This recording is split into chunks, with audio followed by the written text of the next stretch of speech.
श्री सद्गुरू कृपा अकॅडमीमध्ये आपलं सर्वांचं स्वागत आहे. विद्यार्थी मित्रांनो, आपण आज या ठिकाणी जानेवारी महिन्याच्या जे काही 1 ते 8 तारखेपर्यंत जे काही वीकली एक आठवडाचं करंट अफेअर आहे ते आपण या ठिकाणी पाहणार आहोत. तर विद्यार्थी मित्रांनो, शेवटपर्यंत तुम्ही लेक्चर्स पहा. तुम्ही कोणत्याही प्रकारचे एक्झाम देत असाल तर तुम्हाला हे लेक्चर्स उपयोगी तुम्हाला येणार आहे. ऑल एक्झामसाठी हे लेक्चर्स आहे, हे तुम्हाला लक्षात ठेवायचं आहे. या ठिकाणी पहा, प्रश्न पहा. भारतीय ऑलिम्पिक संघाच्या CEO पदी कोणाची नियुक्ती करण्यात आलेली आहे? तर रघुराम अय्यर आहेत, यांची नियुक्ती करण्यात आलेली आहे. त्याचप्रमाणे याबद्दल एक महत्त्वाचा पॉईंट आहे. पहिल्या महिला अध्यक्ष कोण बनवण्यात आलेले आहेत? तर PT उषा. म्हणजे भारतीय ऑलिम्पिक संघाच्या जे पहिल्या महिला अध्यक्ष कोण आहेत? तर PT उषा. हे पण तुम्हाला पॉईंट लक्षात ठेवायचा आहे. या ठिकाणी पहा, आंतरराष्ट्रीय ऑलिम्पिक दिवस कधी सेलिब्रेट केला जातो? 23 जून रोजी. आंतरराष्ट्रीय ऑलिम्पिक संघ आहे त्याची स्थापना कधी झाली? 23 जून 1894 रोजी. याचं मुख्यालय कुठे आहे? लॉसने, स्वित्झर्लंड या ठिकाणी. अध्यक्ष कोण आहेत? थॉमस बच. हे पण तुम्हाला लक्षात ठेवायचं आहे. आता या ठिकाणी 2024चा समर ऑलिम्पिक कुठे होणार आहे? तर पॅरिस या ठिकाणी होणार आहे. 2028चा समर ऑलिम्पिक्स कुठे होणार आहे? लॉस एंजल्स या ठिकाणी होणार आहे. आंतरराष्ट्रीय ऑलिम्पिक कमिटीमध्ये पहिली भारतीय महिला सदस्य म्हणून नीता अंबानी यांची निवड करण्यात आलेली आहे. हे सर्व पॉईंट तुमच्यासाठी महत्त्वपूर्ण आहेत. यानंतर प्रश्न क्रमांक पहा पुढील. राम मंदिराचा उद्घाटन सोहळा 22 जानेवारी रोजी होणार असून या दिवशी कोणत्या राज्यात ड्राय डे जाहीर करण्यात आलेला आहे? तर छत्तीसगड या राज्यामध्ये ड्राय डे जाहीर करण्यात आलेला आहे. आता राम मंदिराचं उद्घाटन होणार आहे आणि रामाबद्दल जे काही 2 पुस्तकं महत्त्वाचे आहेत या ठिकाणी पुस्तकं सांगितलेली आहेत, तर त्याबद्दल आपण पण माहिती घेऊया. राम मंदिर, राष्ट्र मंदिर, एक साजी विरासत या पुस्तकाचे लेखक कोण आहेत? गीता सिंग आणि आरिफ खान भारती हे याचे लेखक आहेत. याचं उद्घाटन कोणी केलेलं आहे? केरळचे राज्यपाल आरिफ मोहम्मद यांनी याचं उद्घाटन केलेलं आहे. आणि दुसरा पुस्तक कोणतं आहे? द बाबरी मस्जिद, राम मंदिर, दलिमा. याचे लेखक कोण आहेत? माधव गोडबोले हे लेखक आहेत. आता छत्तीसगडबद्दल थोडक्यात माहिती पाहूया. छत्तीसगडची राजधानी कोणती आहे? रायपूर. छत्तीसगडचे राज्यपाल कोण आहेत? विश्वभूषण हरिश्चंद्रन. मुख्यमंत्री कोण आहेत? विष्णुदेव साय हे त्याचे मुख्यमंत्री आहेत. पुढील प्रश्न पहा. आशियाई विकास बँकेचे कार्यकारी अध्यक्ष म्हणून कोणाची नियुक्ती करण्यात आलेली आहे? तर विकासशील यांची नियुक्ती करण्यात आलेली आहे. आशियाई विकास बँकेबद्दल थोडक्यात माहिती पाहूया. याची स्थापना कधी झाली? 1966 मध्ये. याचं मुख्यालय कुठे आहे? मनिला, फिलिपिन्स या ठिकाणी आहे. जानेवारी 2024 मध्ये जलकट्टू या खेळाचे आयोजन कुठे करण्यात आलेलं आहे? तर तमिळनाडू या ठिकाणी आयोजन करण्यात आलेलं आहे. पोंगल सणादरम्यान खेळण्यात येणारा जलीकट्टू हा तमिळनाडूचा पारंपरिक खेळ आहे. त्याचप्रमाणे भारताबाहेर हा खेळ कुठे खेळला जातो? तर भारताबाहेर हा श्रीलंकेमध्ये हा खेळ खेळला जातो. अलीकडेच राष्ट्रीय पक्षी दिवस कधी साजरा करण्यात आलेला आहे?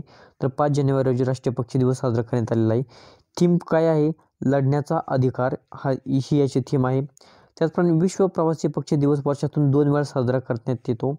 मे आणि ऑक्टोबरचा दुसरा शनिवार या दिवशी विश्व प्रवासी पक्षी दिवस साजरा करण्यात येतो. यानंतर अखिल भारतीय रबर उद्योग संघाचे अध्यक्ष म्हणून कोणाची नियुक्ती करण्यात आलेली आहे? तर शशी सिंग यांची यासाठी नियुक्ती. अलीकडे स्मार्ट 2.0 कार्यक्रम सुरू केलेला असून स्मार्टचा फुल फॉर्म काय आहे? तर पहा या ठिकाणी, scope for main streaming Ayurveda research among teaching professionals. म्हणजे याच्या स्मार्ट 2.0 हा कार्यक्रम काय आहे? जे काही शिक्षणाच्या बाबतीमध्ये आयुर्वेदिकच्या गोष्टी आहेत, तर आयुर्वेदिकच्या जे काही उपाय असतील वगैरे जे काही असेल, तर त्याचं शिक्षणामध्ये महत्त्व वाढवणं या कार्यक्रमाचा मोठा उद्दिष्ट आहे. जे काही महाविद्यालयीन शिक्षण असतील तर त्याच्यामध्ये सुद्धा याच्याबद्दल महत्त्व वाढवणं, त्याच्याबद्दल माहिती देणं हे या कार्यक्रमाचं महत्त्वाचं उद्दिष्ट आहे. तर या ठिकाणी हे जे काही आहे स्मार्ट 2.0 हे कोणी आयोजित केलेलं आहे? तर CCRAS आणि NCISM या दोघांनी मिळून केलेलं आहे. तर हे दोन्ही काय आहेत हे या ठिकाणी पाहूया. Central council for research in Ayurvedic science, म्हणजे हे एक आयुर्वेदिक रिसर्च आहे, हे तुम्हाला लक्षात ठेवायचं आहे. National commission for Indian system of medicine, म्हणजेच काय NCISM, हे दोन्हीचं फुल फॉर्म तुम्हाला गरजेचे आहेत. यानंतर प्रश्न क्रमांक 2 पहा. देशातील पहिली रिपोर्ट मॅनेजमेंट पोर्टल आणि मीटिंग मॅनेजमेंट पोर्टल कोणत्या राज्याने सुरू केलेले आहेत? तर हिमाचल प्रदेशने सुरू केलेलं आहे. आता हिमाचल प्रदेशबद्दल थोडक्यात माहिती पाहूया. हिमाचल प्रदेशचे मुख्यमंत्री कोण आहेत? सुखविंदर सिंह सुखू हे आहेत. राज्यपाल विचारलं तर श्री शिव प्रताप शुक्ला आहेत. आणि राजधानी कोणती आहे? तर शिमला आणि धर्मशाला या 2 राजधान्या हिमाचल प्रदेशाच्या आहेत. यानंतर प्रश्न क्रमांक 3 पहा. आयुष्यमान भारत योजना अंतर्गत विमा संरक्षण किती आहे? म्हणजे बघा या ठिकाणी 5 लाख रुपये विमा योजना आहे ही. आणि ही कोणी सुरुवात केलेली आहे? तर केंद्र सरकारद्वारे ही सुरू केलेली आहे. कधी? तर 23 सप्टेंबर 2018 रोजी पासून जी काही आयुष्यमान भारत योजना आहे ती सुरू करण्यात आलेली आहे. आणि आरोग्य व कुटुंब कल्याण मंत्रालयाच्या आयुष्यमान भारत मिशन अंतर्गत हे आयुष्यमान भारत योजना सुरू करण्यात आलेली आहे. ही योजना कधी सुरू केलेली आहे? तर 23 सप्टेंबर 2018 ही तुम्हाला तारीख महत्त्वाची आहे. आणि आरोग्य व कुटुंब कल्याण मंत्रालयाच्या अंतर्गत सुरू करण्यात आलेली हे सुद्धा पॉईंट तुम्हाला महत्त्वाचा आहे. प्रश्न क्रमांक 4 पहा. जागतिक ब्रेल दिवस 2024ची थीम काय आहे? तर समावेश आणि विविधतेद्वारे सक्षमीकरण करणे हे या 2024ची थीम आहे. आता 2018मध्ये जागतिक ब्रेल दिवस घोषित करण्यात आलेला आहे. आणि जागतिक ब्रेल दिवस कधी असतो? दरवर्षी 4 जानेवारीला हा जागतिक ब्रेल दिवस असतो. प्रश्न क्रमांक 5 पहा. भारताचा next generation heavy communication satellite GSAT-20 कोण सुरू करणार आहे? तर स्पेस एक्स ही जी काही अंतराळ संस्था आहे ही लॉन्च करणार आहे. तर या ठिकाणी बद्दल माहिती पाहूया आपण. फॅल्कॉन 9 हेवी लिफ्ट लॉन्चर यासाठी वापरला जाणार आहे. आता या ठिकाणी बघा इतर थोडक्यात माहिती पाहूया. इस्रोचा 4.7 टन वजनाचा उपग्रह GSAT-20 अमेरिकन कंपनी स्पेसएक्स फॅल्कॉन 9 रॉकेटद्वारे अंतराळात नेण्यात येणार आहे. भारतीय अंतराळ संस्थेची व्यावसायिक शाखा न्यू स्पेस इंडिया लिमिटेडने बुधवारी प्रथमच स्पेसएक्सची सेवा घेण्याची घोषणा केलेली आहे.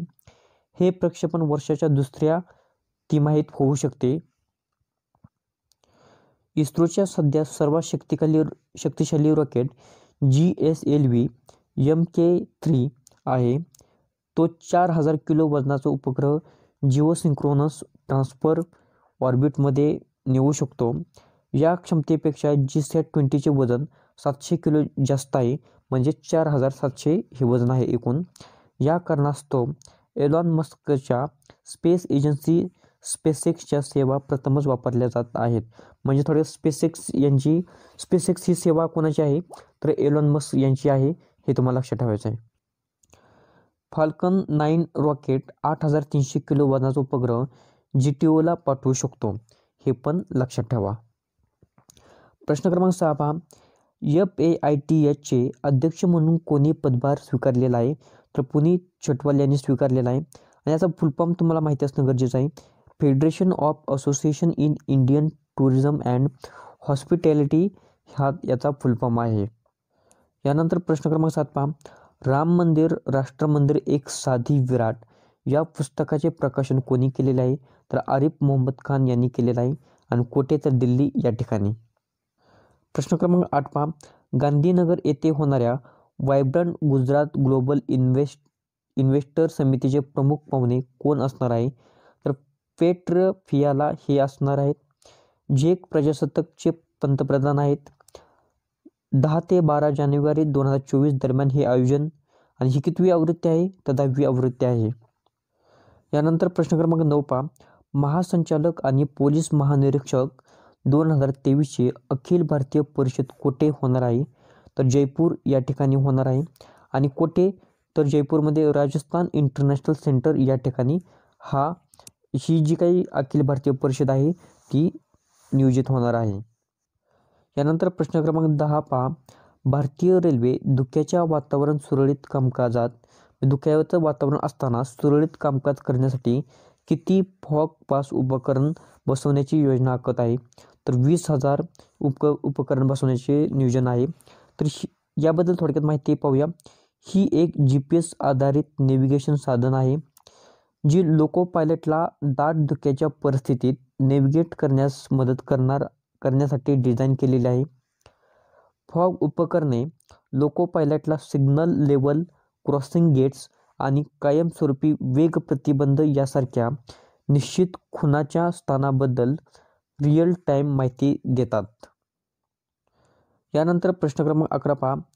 IISER भोपाळ येथील संशोधकांनी विकसित केलेल्या फोटो कॅटलिस्टचे नाव काय आहे?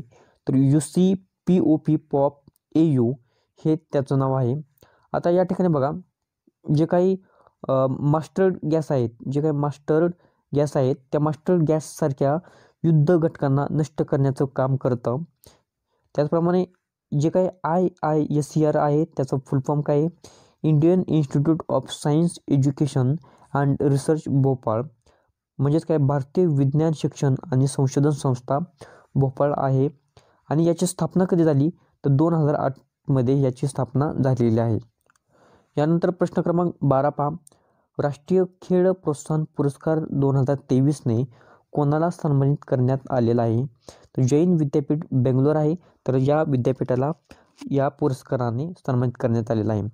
9 जानेवारी 2024 रोजी हा पुरस्कार प्रदान करण्यात येणार आहे आणि राष्ट्रपती भवन राष्ट्रपतींच्या हस्ते या ठिकाणी राष्ट्रपती भवनामध्ये राष्ट्रपतींच्या हस्ते हा पुरस्कार सन्मान करण्यात येणार आहे.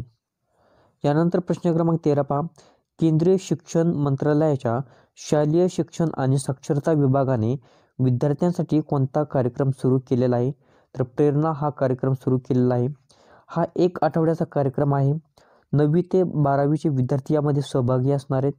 10 मुले व 10 मुली अशा प्रकारे एकूण 20 जणांचा या ठिकाणी 20 मुलांचा समावेश असणार आहे आणि गुजरात या ठिकाणी हे आयोजित करण्यात आलेले आहे.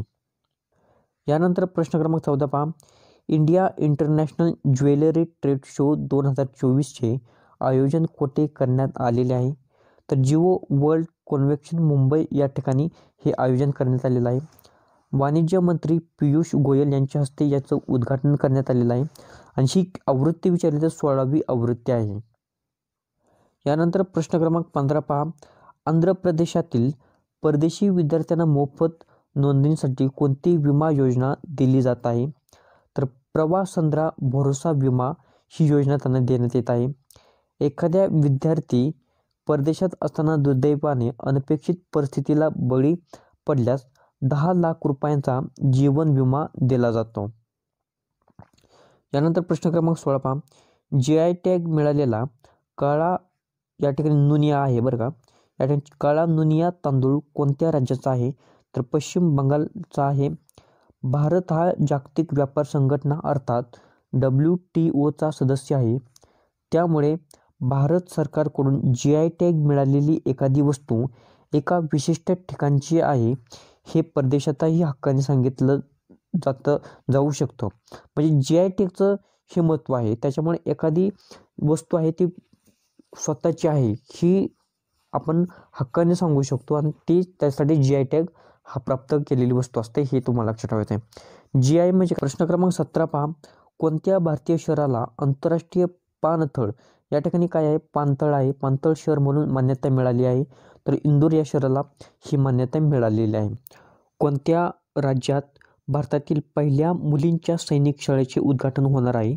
तर उत्तर प्रदेश या राज्यामध्ये भारतातील पहिल्या जे काही मुलींचं सैनिक शाळा आहे, मुलींसाठी स्पेशल बनवलेली जी सैनिकी शाळा आहे तर त्याचं उद्घाटन होणार आहे कुठे? तर उत्तर प्रदेशमध्ये कुठे विचारलं? वृंदावन या ठिकाणी हे तुम्हाला लक्षात ठेवायचं आहे. आता या ठिकाणी या शाळेमध्ये काय सांगितलं? शाळेबद्दल माहिती पहा. विद्यार्थिनींना CBSE अभ्यासक्रमाच्या अभ्यासासोबत लष्करी प्रशिक्षण सुद्धा दिलं जाणार आहे या सैनिकी शाळेमार्फत. शाळेत माजी सैनिक किंवा NCC प्रशिक्षकामार्फत खेळ आणि इतर प्रशिक्षण सुद्धा त्यांना दिलं जाणार आहे. विद्यार्थी मित्रांनो, या ठिकाणी उत्तर प्रदेशबद्दल थोडक्यात माहिती पाहूया. या ठिकाणी दुधवा राष्ट्रीय उद्यान हे उत्तर प्रदेशमध्ये आहे आणि 1997 याचं सालसुद्धा तुम्हाला लक्षात ठेवायचं आहे. त्याचप्रमाणे उत्तर प्रदेशमधील वारसा स्थळ पहा. आग्र्याचा किल्ला, त्याचप्रमाणे 1983 रोजी त्याला वारसा स्थळ म्हणून मान्यता दिलेली आहे. त्याचप्रमाणे ताजमहल 1983 रोजी वारसा स्थळ म्हणून मान्यता दिली. फतेहपूर सिक्री 1986 रोजी वारसा स्थळ म्हणून मान्यता देण्यात आलेली आहे. आता उत्तर प्रदेश या राज्याची स्थापना विचारली तुम्हाला तर 24 जानेवारी 1950 रोजी उत्तर प्रदेश या राज्याची स्थापना झालेली आहे आणि उत्तर प्रदेशची राजधानी ही लखनौ आहे. यानंतर प्रश्न क्रमांक 2 पहा, FK सक्सेना यांनी कोणत्या संवादात्मक संवाद उपक्रमाची सुरुवात केलेली आहे? तर संवाद अबाउट राज निवास. तर हे कोण आहेत? FK सक्सेना दिल्ली नायब राज्यपाल आहेत आणि दिल्लीचे मुख्यमंत्री जर तुम्हाला विचारले तर अरविंद केजरीवाल हे दिल्लीचे मुख्यमंत्री आहेत. यानंतर प्रश्न क्रमांक 3 पहा, सुधांश पंत यांची कोणत्या राज्याचे मुख्य सचिव म्हणून नियुक्ती करण्यात आलेली आहे? तर राजस्थान या राज्याचे मुख्य सचिव म्हणून नियुक्ती करण्यात आलेली आहे. राजस्थानबद्दल थोडक्यात माहिती आपण या ठिकाणी पाहूया. राजस्थानची स्थापना कधी झाली? 30 मार्च 1949 रोजी. राजस्थानची राजधानी कोणती आहे? जयपूर. मुख्यमंत्री कोण आहेत? भजन लाल शर्मा आहेत. राज्यपाल विचारलं तर कलराज मिश्रा हे राजस्थानचे राज्यपाल आहेत. आता या ठिकाणी के स्मार्ट हा उपक्रम कोणत्या राज्यात सुरू करण्यात आला आहे? तर केरळ या राज्यात के स्मार्ट हा उपक्रम सुरू करण्यात आलेला आहे. आता पहा या ठिकाणी त्याबद्दल माहिती. केरळमधील सर्व स्थानिक सरकारी सेवा डिजिटलायझेशन करणाऱ्या उपक्रमाचे नाव के स्मार्ट आहे. म्हणजे जे काही सरकारी सेवा आहेत, स्थानिक सरकारी सेवा आहेत, त्यांचं डिजिटलायझेशन झालेलं आहे आणि त्याचंच त्या उपक्रमाचं नाव के स्मार्ट ठेवलेलं आहे. आता के स्मार्टचा फुल फॉर्म तुम्हाला विचारला जाऊ शकतो. Kerala solution for managing administrative reformation and transformation हा फुल फॉर्म तुमच्यासाठी महत्त्वाचा आहे. या ठिकाणी केरळ या राज्याबद्दल थोडक्यात माहिती पाहूया. केरळ या राज्याची स्थापना विचारली तर 1 नोव्हेंबर 1956 रोजी झालेली आहे. केरळची राजधानी तिरुअनंतपुरम आहे. मुख्यमंत्री पिनराई विजयन आहेत. राज्यपाल आरिफ मोहम्मद खान आहेत. यानंतर प्रश्न क्रमांक 5 पहा, 16व्या वित्त आयोगाच्या अध्यक्षपदी कोणाची नियुक्ती करण्यात आलेली आहे? तर डॉक्टर अरविंद पनगरिया यांची नियुक्ती करण्यात आलेली आहे. यानंतर प्रश्न क्रमांक 6 पहा, पुढील वेस्टर्न कमांडर म्हणून कोणाची नियुक्ती करण्यात येणार आहे? तर व्हाईस ॲडमिरल एस जयसिंग यांची नियुक्ती करण्यात येणार आहे. तर भारतीय नौदलाचे पुढील उपप्रमुख म्हणून व्हाईस ॲडमिरल दिनेश त्रिपाठी यांची नियुक्ती जाहीर करण्यात आलेली आहे. यानंतर प्रश्न क्रमांक 7 पहा, डेझर्ट सायक्लोन 2024चा सराव कोणत्या राज्यात आयोजित केला जाणार आहे? तर राजस्थान या राज्यामध्ये हा सराव आयोजित केला जाणार आहे आणि हा सराव कोणाकोणामध्ये आहे? तर भारत आणि UAE यांच्या दरम्यान हा सराव आहे. हे पण तुम्हाला महत्त्वाचं आहे. यानंतर प्रश्न क्रमांक 8 पहा, कॉमनवेल्थ वेटलिफ्टिंग चॅम्पियनशिपमध्ये 73 किलो वजनी गटांमध्ये कोणत्या भारतीय खेळाडूंनी सुवर्णपदक मिळवलेले आहे? तर अजित यांनी हे पदक मिळवलेलं आहे आणि 308 किलो वजन त्यांनी उचललेलं आहे. यानंतर प्रश्न क्रमांक 9 पहा, स्कॉटिश ज्युनियर ओपन स्क्वॉशमध्ये अंडर-19 मुलींचे विजेतेपद कोणी मिळवलेले आहे? तर अनाहत सिंग हिने हे विजेतेपद मिळवलेले आहे. आता पराभव कोणाचा केलेला असं विचारलं तर किंवा उपविजेती कोण आहे? रॉबिन मॅक अल्पाईनवर या उपविजेता आहेत. आता या खेळाचं जे आयोजन आहे स्क्वॉश या खेळाचं आयोजन आहे स्कॉटिश ज्युनियर ओपन स्क्वॉशचं, तर आयोजित कुठे करण्यात आलेलं आहे? तर एडेनबर्ग या ठिकाणी आयोजन करण्यात आलेलं आहे. यानंतर प्रश्न क्रमांक 10 पहा, कोणत्या खेळाडूने आंतरराष्ट्रीय एकदिवसीय क्रिकेटमधून निवृत्त होण्याची घोषणा केलेली आहे? तर डेव्हिड वॉर्नर हा ऑस्ट्रेलियाचा खेळाडू आहे, बॅट्समन आहे, तर ज्यांनी सध्या निवृत्त होण्याची घोषणा केलेली आहे. त्याचप्रमाणे बघा 2000 जो काही आताचा वर्ल्ड कप आहे तो वर्ल्ड कपसुद्धा ऑस्ट्रेलियाने जिंकलेला आहे. हे तुम्हाला लक्षात ठेवायचं आहे. यानंतर प्रश्न क्रमांक 11 पहा, कृषी क्षेत्रातील योगदानाबद्दल MS स्वामीनाथन या पुरस्काराने कोणाला सन्मानित करण्यात आलेलं आहे? तर प्राध्यापक BR कंबोज यांना या पुरस्काराने सन्मानित करण्यात आलेलं आहे. तर विद्यार्थी मित्रांनो, MS स्वामीनाथन यांना कशाचे जनक म्हटले जाते हे तुम्ही कमेंट सेक्शनमध्ये सांगायचं आहे. सर्वांनी कमेंट करायचे आहे MS स्वामीनाथन यांना कशाचे जनक म्हटले जाते. तर या ठिकाणी प्रश्न क्रमांक 12 पहा, जानेवारी 2024मध्ये DRDOने कितवा स्थापना दिवस साजरा केलेला आहे? तर 2024मध्ये 66वा स्थापना दिवस साजरा केलेला आहे. आता 1 जानेवारी रोजी DRDO दिवस असतो. आता DRDOची स्थापना विचारली तर कधी झाली? 1958मध्ये. DRDOचं मुख्यालय कुठे विचारलं तर नवी दिल्ली या ठिकाणी आणि DRDOचे अध्यक्ष कोण आहेत? तर डॉक्टर कामत हे त्याचे अध्यक्ष आहेत. यानंतर प्रश्न क्रमांक 13 पहा, ब्लूमबर्गच्या अहवालानुसार $100 अब्ज संपत्ती असणारी पहिली महिला कोण ठरलेली आहे?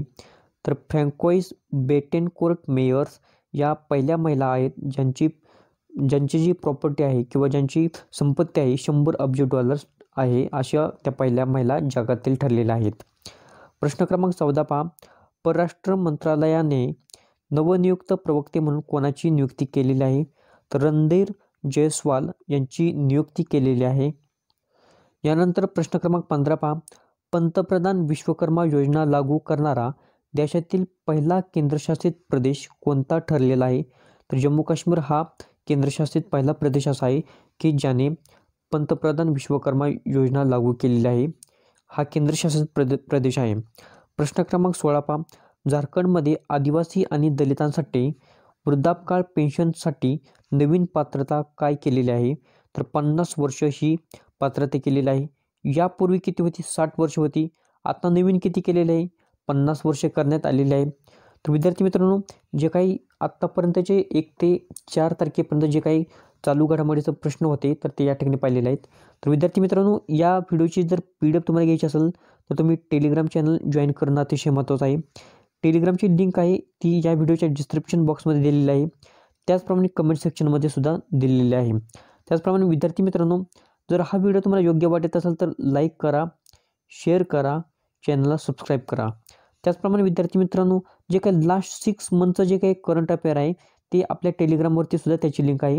तर सर्वांनी पाहून घ्या आणि त्याही व्हिडिओला लाईक करा, शेअर करा.